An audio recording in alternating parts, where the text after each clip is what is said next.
So, lads, today we're going to be talking about Paige Bueckers and something that is kind of mad. Honestly, this is something that I don't know the truth of it, but the fact is that it's being reported on and by somebody that is not just going to be saying nonsense, is mad. It is absolutely mad. But this is from Howard Megdal, who is obviously, he's somebody that's kind of in the know in WNBA circles that would know more than all of us. And if there was a 0% chance of this happening, then I think that people wouldn't be saying this, especially after we saw another WNBA insider during the week think that Paige Bueckers might go back for her 6th year. So obviously there's rumblings that Paige Bueckers is going to do anything she can to not go to Dallas.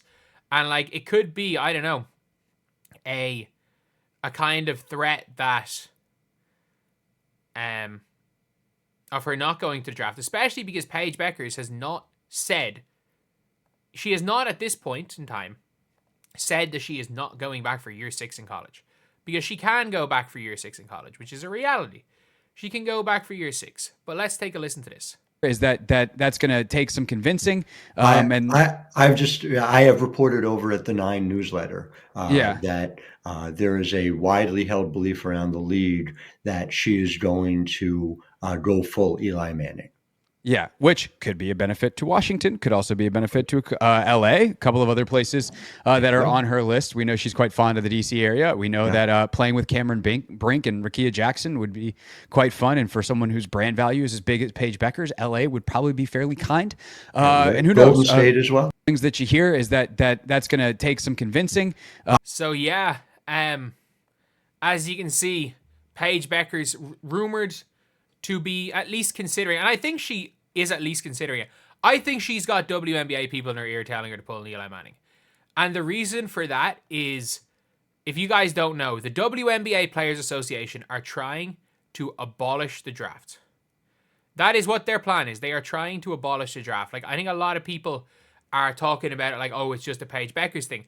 I think Paige Bueckers, the UConn crew, all the people that she looks up to, they are definitely in her ear saying, the best chance we have of abolishing the draft is if you just say no. If you just say no, and then all of a sudden it's a situation, do we need the draft? We can go into the CBA negotiations next year, or during this year we can go into CBA negotiations being look, what's the point of the draft if players are going back to college? Maybe they're telling her to go back to college for a year. Maybe they're saying, look, if you go back to college for a year, we can go to the WNBA and say, look, players are not coming out to the WNBA. They would rather not play in the WNBA than be drafted somewhere they don't want to. So, yeah, maybe get rid of the draft. And if it wasn't for the fact that the WNBPA were pushing so hard to abolish the draft, and Paige has such good relationships with people on it, I'd say there's nothing in this. I think it's unlikely still. I think Paige to Dallas is likely. I think it is. But this is something that happens occasionally. Number 1 pick. It's never happened to W. She could threaten to sit out. If she sits out, she goes back in the draft next year. Not really threaten to sit out. She can just threaten to go back to UConn. It's a WNBA drafter anyway. Dude, if they're going to draft her, she's going to stay at UConn if she doesn't want to go. It's bad enough that one of the main Dallas Wings pages, this is the main Dallas Wings news page, saying if the Howard report is true, Paige might force her way into a different organization. I'll cheer against her for the rest of her career. She'll be grateful for any opportunity. I don't think it's true. People inside the W are starting to think it might happen. And I think that's the reality of the situation is that people that are kind of in the know, and again, it's if you want to look as far as some of the social media people, they do know a little bit more than they should. And the fact is you've got people like Hunter Cruz talking about if Paige tells Dallas doesn't want to be there, wouldn't be that worried. And I wouldn't be. I think it does set the precedent. It sets a really bad precedent, though. And I just have a feeling that, as much as anything, you're going to see, I think it's going to be from the players almost convincing her. I think that more than anything, that's what we're going to see. We're going to see the players trying to convince the Paige to do it. But do you guys think there's that much of a chance? Such a bizarre report. How does a Caitlin Clark stand? Why does that matter? Like, people saying Annie Constable's a Caitlin Clark stan. It doesn't matter. She's right. Like, it doesn't matter who you're a fan of. If you are a reporter, you've got to be accurate. The problem is that you've got the Robertas of the world, the Natalie Esquires of the world, that are not good journalists. They don't care. They'll respond.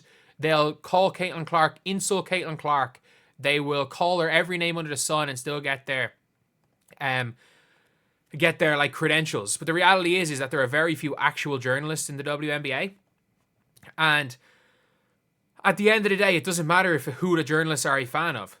Like, just because Annie Constable works for a newspaper in Chicago does not mean that she's no longer a journalist and a Chicago Sky propaganda piece.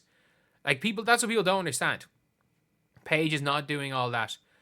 Someone said Paige could have waited until after draft lottery to declare plans for the next years. Yet she intentionally stayed multiple times this fall. It would be a last at UConn. I don't think she really said that. I don't think she said that. I'm not entirely sure she said that. Like, I was trying to find anywhere where she 100% said she's going to the W, and I don't think I could find anywhere. Maybe it is that I've missed, but the reality of the situation is, I think there is a very small chance of her doing this, but I don't think it's zero. And more you're seeing people that are in the know and are saying that their WNBA source is saying that this is a possibility. Some said if I'm Dallas, calling her bluff. Look, I don't think she refused to play. And if she enters the draft and makes it clear she doesn't want to go to Dallas, I think Dallas are going to draft her anyway. I think this is going to be one of those times where you're going to get drafted by Dallas. I just think there is a non-0% chance she goes back to UConn. That is the bigger chance, is if she doesn't go back, or if she goes back to UConn, she goes back to UConn. If she doesn't go back to UConn, she's going to the Dallas Wings. Just take Malonga at 1. I mean, fair. I mean, absolutely fair. Just take Malonga at 1 at this stage. Here's a video forever. Howard Megdal is the reporter.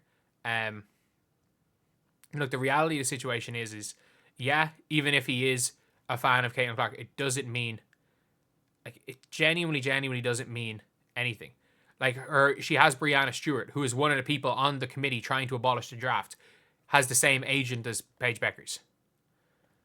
So, yeah, it's a mad situation. I do think Paige Bueckers is going to be picked by the Dallas Wings at number 1. It's crazy if she pulls an Eli to LA, but if you're Dallas, Paige or Olivia Moss works for you. I don't think on the floor is the issue. I think it's just a precedent. I think it is really just a precedent. But if you're asking me what happens, I think Paige Bueckers is a member of the Dallas Wings. I would say there is a possibility, and I would say there is considerations, and I'd say there are conversations about it. But, like, weighing up the options, I don't see how it's a good option in any way for Paige Bueckers to refuse to play for the Dallas Wings. But anyway, I'll see you guys.